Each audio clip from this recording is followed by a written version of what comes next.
Quand j'ai créé la maison, j'avais 35 ans. J'avais bossé j'avais travaillé pendant une dizaine d'années dans un métier qui me plaisait pas du tout, la finance. Moi, j'ai toujours été passionné de littérature américaine. Je lis en anglais depuis longtemps. J'ai hérité du travail d'éditeurs comme Bourgois, comme Albin Michel. J'ai grandi avec Hemingway, London, Curwood, Twain. J'adorais cette littérature-là. Et en fait, lisant en anglais, il y avait un certain nombre de livres dont je me suis aperçu qu'ils n'étaient pas traduits, tout simplement. Et comme un projet un peu fou, je me suis dit, tiens, pourquoi pas faire une maison d'édition? Et au départ, ça devait être un hobby, en fait, en plus de mon activité. Et bien évidemment, dès que j'ai commencé à m'intéresser à ce métier, je me suis rendu compte que justement, c'était un vrai métier, qu'on ne pouvait pas faire ça en dilettante. Et voilà, et j'ai fait le plongeon et je ne le regrette pas. Alors, les deux premières collections, Natural Writing et Noir, c'est des collections dont je m'occupe, qui ont été là dès la création de la maison. C'est en fait les deux pendants d'une même collection, d'une même sensibilité. L'idée de la collection Natural Writing, c'est de présenter une littérature qui parle de la nature et des grands espaces de l'Ouest américain, donc qui fait de la nature un vrai sujet littéraire, soit comme sujet en tant que tel, soit comme décor très important. Tous ces auteurs de l'Ouest, de l'Ouest pour certains, chez lesquels la nature est très très présente. Donc c'est une sensibilité. Et la collection Noire présente cette même sensibilité, mais sous l'aspect polar. C'est-à-dire que ce n'est pas des polars qui se passent à New York avec des tueurs en série ou des médecins légistes et des poursuites en voiture. Ça se passe dans le Wyoming avec un shérif, ou dans le Montana avec un héros guide de pêche à la mouche, ou dans les grands espaces du Maine. Voilà. Americana, c'est une collection qui a été créée par un ami à moi qui s'appelle Philippe Bévin, qui est un très bon lecteur, et qui présente l'aspect complémentaire de ces deux collections, parce qu'en fait, le natural writing, comme le roman noir, et comme toute bonne littérature, c'est une littérature contestataire. C'est une littérature qui porte un regard critique sur notre mode de vie, sur les choix existentiels qui sont les nôtres, etc. Et c'est vraiment une littérature engagée. Americana, c'est une littérature qui reprend ce pendant engagé et contestataire, mais qui se détache de la nature. Mais il y a une cohérence à publier, par exemple, un livre comme celui de Doug Peacock, Une guerre dans la tête, qui raconte comment un vétéran du Vietnam se reforge une identité, une personnalité en marchant dans la nature, et à publier, comme on vient de le faire là, Méditation en vers de Stephen Wright, qui est un livre sur la guerre du Vietnam, tout à fait comparable à Apocalypse Now, par exemple, qui montre par deux chemins différents, la même contestation et la même critique d'une certaine vision, enfin d'une certaine Amérique. Le Gang de la clé à molette, c'est le premier livre qu'on a publié, avec un livre qui s'appelle 25 ans de solitude de John Haynes, 25 ans de solitude, un livre très poétique, très descriptif, très bucolique, qui raconte la vie d'un trappeur pendant 25 ans en Alaska, du vrai natural writing pur et dur. Et Le Gang de la clé à molette, qui plus qu'un polar est surtout un livre très contestataire de la contre-culture des années 70, où des personnages qui sont en révolte contre les ravages qu'on impose à la nature dans l'Ouest américain décident de tout faire péter, et il y a une course-poursuite, etc. Et ces deux livres, pour moi, c'était justement les deux piliers de la maison, c'est-à-dire le natural writing proprement dit et la contestation. Je voulais que la maison, tout de suite, elle soit identifiée. C'était ça l'enjeu.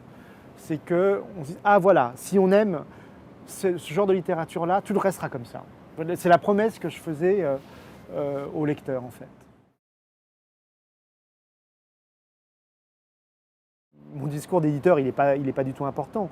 Mais évidemment, les auteurs qu'on publie, quand on est une petite maison d'édition comme la nôtre, on publie 10 livres par an. Avec chaque livre, on passe énormément de temps, des mois, des semaines. On les accompagne pendant des années quand on suit un auteur. Et donc, il y a une empathie très forte qui se crée. Moi, c'est évident que c'est une maison qui publie des livres porteurs de sens et engagés, oui, c'est sûr. Ouais.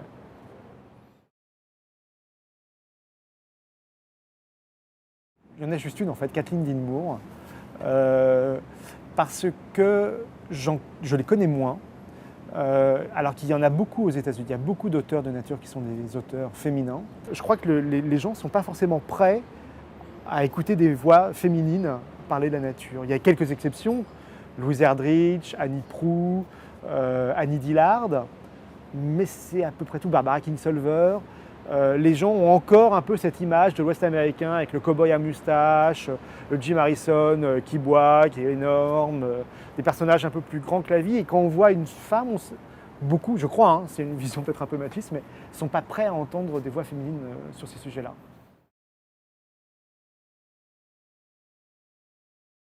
On publie essentiellement des auteurs contemporains, des classiques contemporains. Édouard Haby est mort en 89.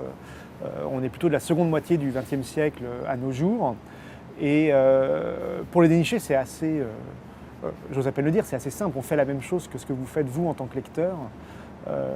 On lit, on farfouille, on en parle autour de nous, on a des amis qui vont nous conseiller un livre, parfois un agent, un éditeur, un auteur. Je pense qu'on fait exactement la même chose que ce que fait un libraire qui choisit parmi un catalogue d'éditeurs français, la même chose que ce que fait un bibliothécaire ou que vous en tant que lecteur, quand vous conseillez un livre, vous allez dans une librairie, vous cherchez et puis vous prenez un livre, s'il vous plaît, vous allez en parler autour de vous. Voilà, moi c'est la même chose, sauf que s'il me plaît, j'investis du temps et de l'argent dessus et voilà. Non, alors moi je ne laisse pas d'empreinte parce que c'est une très bonne question encore. Non, le logo de la maison c'est une patte plutôt de loup, stylisée. C'est pas une patte d'ours parce que l'empreinte d'un ours c'est pas très joli, c'est un plantigrade donc ça ressemble à un pied humain. L'idée de ce logo qui a été fait par notre graphiste Valérie Renaud justement, c'est d'évoquer les grands espaces, d'évoquer la nature de manière un petit peu poétique. Quant à laisser une empreinte, non, je ne pense pas que ça soit le rôle d'un éditeur de laisser une empreinte. Moi, je suis juste un intermédiaire. Mes liens avec l'Amérique, c'est des liens de gamin. J'y ai travaillé un peu quand j'étais étudiant, j'ai voyagé, j'ai fait le tour des États-Unis en bus quand j'étais tout jeune. C'est un pays qui me fascine. Enfin, culturellement, c'est un pays qui, à mon avis, n'a pas d'équivalent. C'est un pays capable du meilleur comme du pire. Et moi, je suis amoureux de la littérature américaine. Parce qu'en fait, on parle de la littérature américaine, mais entre San Francisco et New York, il y a la même distance qu'entre Paris et Moscou, si vous voulez. Donc, c'est pas du tout la littérature de la côte ouest et la littérature du Mississippi, ça n'a rien à voir. La littérature de Montana et Philip Roth à New York, c'est absolument aussi différent que Hermann Hesse et Marcel Pagnol. Enfin, il y a quand même 450 millions d'habitants. Donc, ça fait un vivier d'auteurs et une richesse et des univers complètement différents que moi, personnellement, je trouve fascinants. Je publie les livres que j'avais envie de lire. Je les publie parce que je ne les trouvais pas. Mais ce n'est pas une étude de marché très vaste, si vous voulez, puisque ça correspond à une envie particulière d'une personne à un moment donné. Moi, j'ai 40 ans, donc je suis moi le produit de mon époque. Ma sensibilité de lecteur et d'éditeur, elle est façonnée par les thèmes qu'on entend autour de soi depuis tout petit et elle évolue comme ça. Et si je suis comme ça, j'imagine que les lecteurs sont comme ça aussi. J'ai découvert la pêche à la mouche grâce à la littérature. Quand j'étais adolescent, j'ai découvert Jim Harrison qui parlait de la pêche à la mouche et ça m'a donné envie de me remettre à la pêche, pêcher quand j'étais enfant et d'essayer la pêche à la mouche. C'est par la pêche à la mouche que j'ai entendu parler d'un auteur que je publie maintenant qui s'appelle John Guérac, qui avait publié un livre de pêche. Et j'avais vu un compte-rendu sur un livre en anglais de John Guérac qui s'appelait Another Lousy Day in Paradise, encore une journée foutue au paradis, un truc comme ça. Je me suis dit, qu'est-ce que c'est que ce livre? Ça va être complètement nul. Je suis tombé sur un véritable écrivain que j'admire énormément, John Guérac, avec Marcel Proust, Philip Roth, Jim Harrison, il fait vraiment, et Hemingway, il fait partie de mon panthéon, quoi. Des auteurs que je trouve fascinants. Enfin. Et là, ça a été une vraie révélation, c'est-à-dire que je me suis dit, c'est incroyable, on peut faire de la littérature, de la vraie littérature bien écrite, enfin on peut faire de l'art avec un sujet qui me touche. La pêche à la mouche et la nature dans un sens plus large. Et là, j'ai commencé à engloutir tous ces livres qui parlaient de pêche, puis même de chasse, alors que je ne suis pas chasseur, puis de nature, puis des grands espaces. Et je me suis dit, c'est incroyable, une littérature avec une thématique qui me touche, mais qui reste de la littérature. Il raconte une histoire d'amour comme on pourrait la raconter à Saint-Germain-des-Prés, sauf que ça se passe dans le Montana et qu'au lieu d'aller prendre un café au Demago, eh bien, ils vont chasser la grouse ou pêcher à la mouche.